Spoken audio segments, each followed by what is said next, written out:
Hay imágenes que valen más que un comunicado oficial. Hay visitas que dicen más que una declaración diplomática. Y hay movimientos que, aunque se presenten con lenguaje discreto, dejan un mensaje clarísimo para quienes saben leer la política real. Estados Unidos está moviendo piezas alrededor de la dictadura cubana y no lo está haciendo desde la debilidad, lo está haciendo desde el poder. Porque durante décadas la dictadura castrista construyó una narrativa completa alrededor de un enemigo. La CIA, Washington, el imperialismo, las agencias norteamericanas, los supuestos planes de desestabilización. Durante décadas dijeron que cualquier acercamiento de Estados Unidos era una amenaza, que cualquier funcionario norteamericano era una provocación, que cualquier presión internacional era una agresión contra la soberanía. Pero ahora viene la pregunta, ¿qué significa que una figura vinculada al aparato de inteligencia o seguridad de Estados Unidos llegue a Cuba, sea recibida, sea atendida y pueda sentarse frente a representantes de la misma dictadura que durante años juró que jamás aceptaría una escena así? Déjenme analizar esto con cuidado, porque aquí hay varias lecturas importantes. Y no, esto no debe interpretarse como una señal de amistad. No debe interpretarse como un gesto de normalización. No debe interpretarse como que Washington fue a pedir permiso. Esto tiene otra lectura mucho más fuerte. Estados Unidos está colocando condiciones sobre la mesa. Y cuando una administración como la de Donald Trump mueve este tipo de piezas, especialmente frente a una dictadura debilitada, rodeada de crisis, con sanciones, con desgaste interno y con figuras del castrismo bajo observación internacional, el mensaje no es suave. El mensaje es: sabemos quiénes son, sabemos dónde están, sabemos lo que hicieron y sabemos qué viene después. Y aquí entra un nombre que no puede perderse en el análisis. Raúl Guillermo Rodríguez Castro, el nieto de Raúl Castro, conocido dentro y fuera de Cuba como el Cangrejo. Porque si parte de este movimiento tiene que ver con expedientes, extradiciones, investigaciones, presiones judiciales o advertencias políticas, entonces el asunto ya no estamos hablando de una simple visita. Estamos hablando de un mensaje dirigido al corazón de la estructura de poder de la dictadura. A la siguiente información del gobierno revolucionario. A partir de la solicitud presentada por el gobierno de Estados Unidos de que se recibiera en La Habana una delegación presidida por el director de la CIA, John Ratcliffe, la dirección de la revolución aprobó la realización de esta visita y la reunión con su contraparte del Ministerio del Interior. Para entender lo que está pasando, hay que empezar por la imagen. Durante años, el régimen cubano utilizó a la CIA como símbolo absoluto del enemigo, no solo como agencia de inteligencia, sino como palabra política, como recurso de propaganda, como justificación para reprimir, como excusa para cerrar espacios, perseguir opositores, acusar a periodistas, vigilar iglesias, intimidar activistas y encarcelar ciudadanos. Cada vez que un cubano protestaba, el régimen decía: eso viene de afuera. Cada vez que un opositor denunciaba abusos, decían: eso es financiado. Cada vez que Estados Unidos presionaba, gritaban: agresión imperialista. Y esa misma dictadura que pasó décadas demonizando a la CIA termina recibiendo una figura de alto nivel de Estados Unidos, entonces ya no estamos ante el discurso de los años 60. Estamos ante una dictadura obligada a escuchar. Y eso es importante, porque las dictaduras no ceden espacios cuando están fuertes. Las dictaduras no reciben ciertos mensajes cuando sienten que controlan completamente el tablero. Las dictaduras no se sientan frente a ciertas figuras si creen que pueden simplemente ignorarlas. Cuando lo hacen es porque hay presión. Cuando lo hacen es porque hay cálculo. Cuando lo hacen es porque el costo de no escuchar empieza a ser más alto que el costo de recibir el mensaje. Y aquí está el punto central. La dictadura cubana puede seguir hablando con lenguaje de resistencia, pero sus movimientos muestran debilidad. Una cosa es lo que dicen en la televisión oficial, otra cosa es lo que hacen cuando las cámaras no explican todo, y otra cosa muy distinta es lo que aceptan cuando Washington se presenta con información, presión y capacidad real de acción. Mucha atención, la CIA confirmó a través de un comunicado que a bordo de la aeronave, una aeronave de Estados Unidos, viajaba una delegación encabezada por el director de la CIA, John Ratcliffe. La visita tuvo como objetivo entregar un mensaje del presidente Donald Trump. La puerta al diálogo está abierta, pero con la condición de que haya cambios fundamentales en Cuba. Ratcliffe mantuvo una reunión con varios funcionarios del régimen castrista, incluido Raulito Rodríguez Castro, conocido como el Cangrejo, y Lázaro Álvarez Casas, el ministro del Interior, así como otros empleados de la inteligencia de represión del gobierno dictatorial de La Habana. Porque el régimen cubano siempre ha querido convertir cualquier presión internacional en una mesa de diálogo. Esa ha sido una táctica histórica.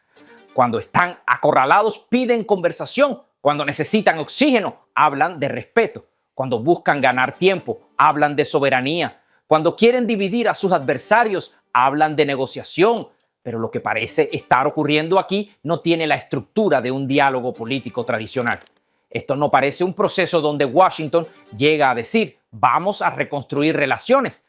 Tampoco parece un gesto diseñado para limpiar la imagen de la dictadura. Y mucho menos parece una visita para entregar beneficios sin condiciones. La lectura más fuerte es otra. Estados Unidos llegó a poner asuntos concretos sobre la mesa. Puede ser un expediente, puede ser una advertencia, puede ser una solicitud formal, puede ser una lista de condiciones, puede ser un mensaje directo sobre figuras específicas del castrismo, puede ser una combinación de todo eso.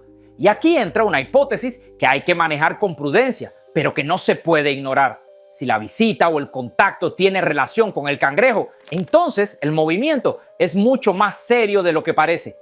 Porque Raúl Guillermo Rodríguez Castro no es simplemente un familiar dentro del castrismo, es una figura conectada a la seguridad, al círculo íntimo de poder y al linaje político de la familia Castro.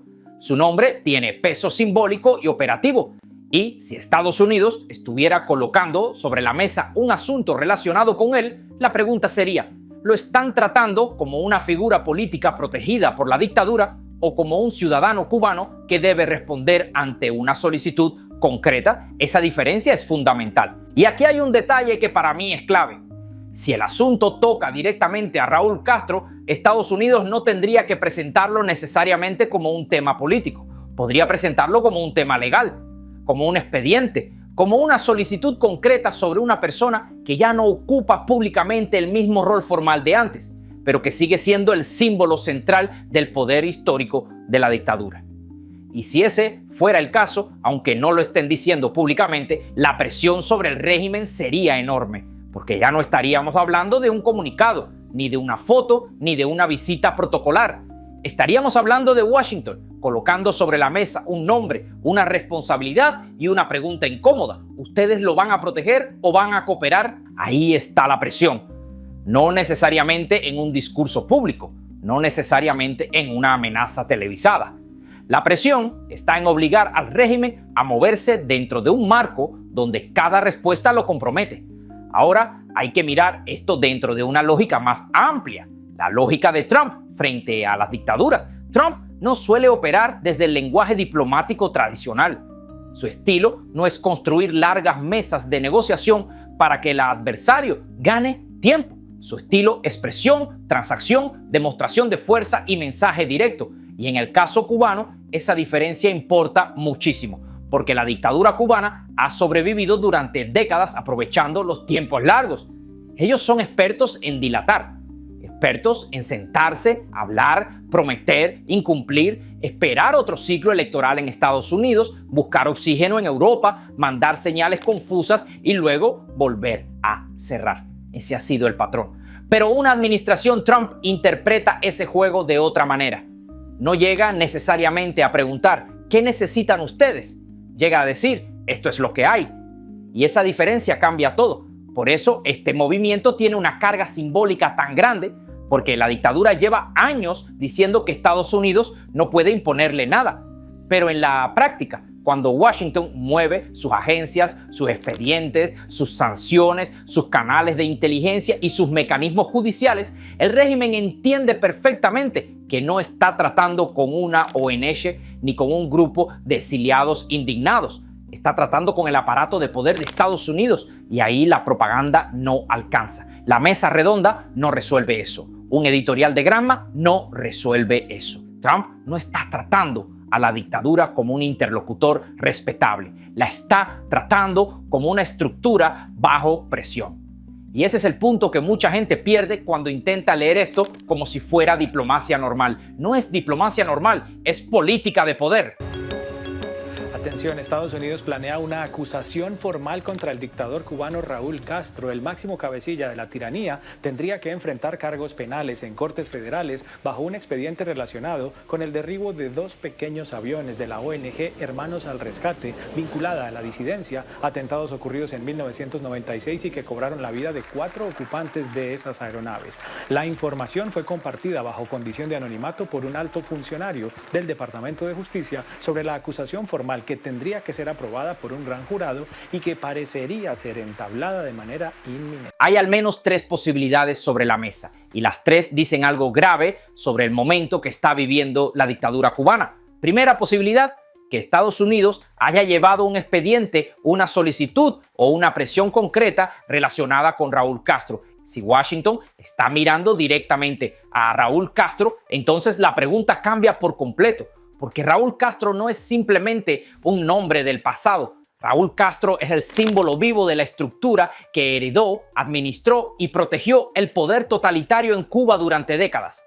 Es el rostro militar de la continuidad castrista. Es la figura que conecta la represión histórica, el aparato de seguridad, la sucesión familiar y la arquitectura de impunidad que todavía sostiene a la dictadura. Entonces, si la visita tuvo que ver con un expediente, la lectura sería durísima. Estados Unidos no fue a pedir permiso, fue a poner un caso sobre la mesa.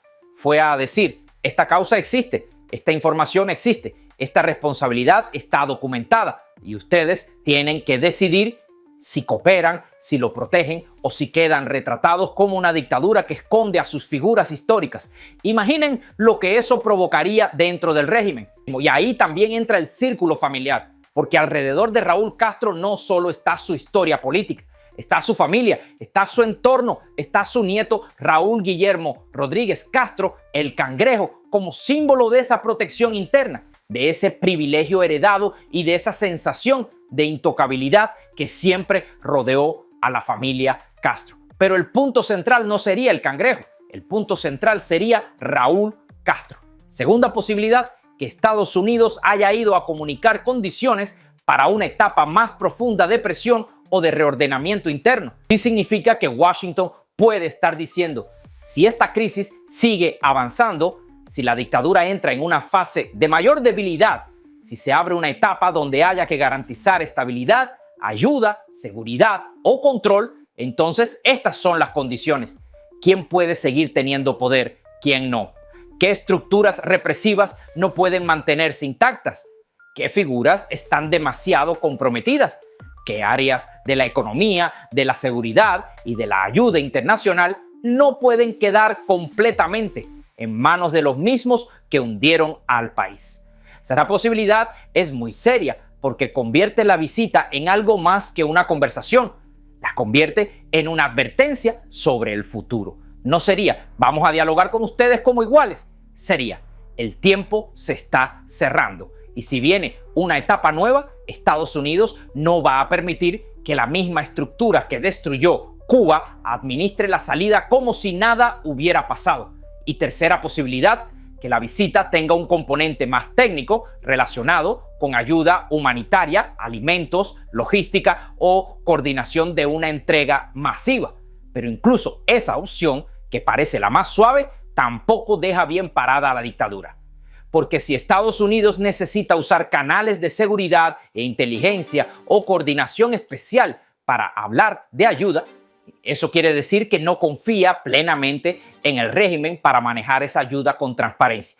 Y ahí está el punto. Si hablamos de 100 millones en comida, ayuda o recursos, la pregunta no es solamente quién la entrega. La pregunta es quién la controla, quién la distribuye, quién se queda con la foto, quién intenta usarla políticamente, quién la desvía, quién la convierte en propaganda, quién decide qué familia come y qué familia queda fuera. Por eso, aún en el escenario más técnico, el mensaje sigue siendo de presión, porque una ayuda vigilada, condicionada o coordinada desde canales sensibles no es un premio para la dictadura, es una señal de desconfianza. Es decirle al régimen: no te vamos a entregar recursos para que los conviertas en oxígeno político, mientras el pueblo sigue pasando hambre. La diferencia entre las tres opciones es el grado de presión, pero ninguna de las tres es normalización. Ninguna de las tres es amistad. Ninguna de las tres presenta a la dictadura como fuerte. Las tres presentan a la dictadura como una estructura obligada a escuchar. Y por eso digo que las tres lecturas pueden coexistir. No se contradicen. Se complementan porque una advertencia política puede venir acompañada de presión judicial. Una presión judicial puede estar conectada a inteligencia. Y una acción de inteligencia puede formar parte de una estrategia mayor de poder.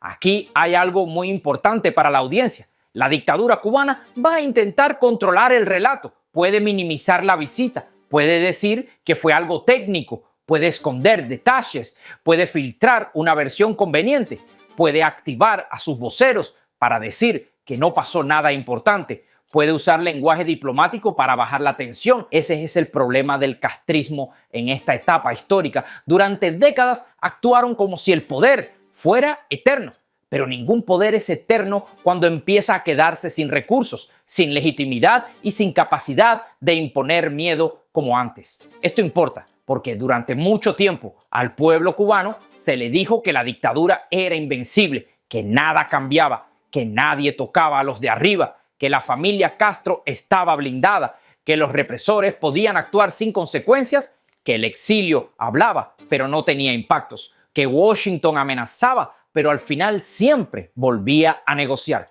Pero los tiempos están cambiando, no porque el régimen haya decidido cambiar, no porque la dictadura se haya vuelto democrática, no porque el castrismo haya entendido el daño que le hizo al país. Los tiempos están cambiando porque la presión interna, la crisis económica, la diáspora, la documentación de abusos, las sanciones, los expedientes y la política internacional están cerrando espacios. Y cuando una dictadura empieza a sentir que sus nombres propios pueden tener consecuencias, empieza otra etapa. Ahí ya no hablamos solamente de ideología, hablamos de responsabilidad, hablamos de costo, hablamos de miedo dentro del poder.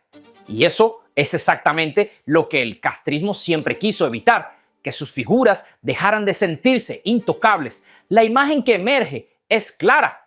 La dictadura cubana quiso vender durante décadas que Estados Unidos era su enemigo externo, su excusa perfecta, su amenaza permanente. Pero cuando Estados Unidos se presenta con poder real, con información, con capacidad de presión y posiblemente con asuntos sensibles sobre la mesa, el régimen no responde con la seguridad de una fortaleza, responde con cálculo.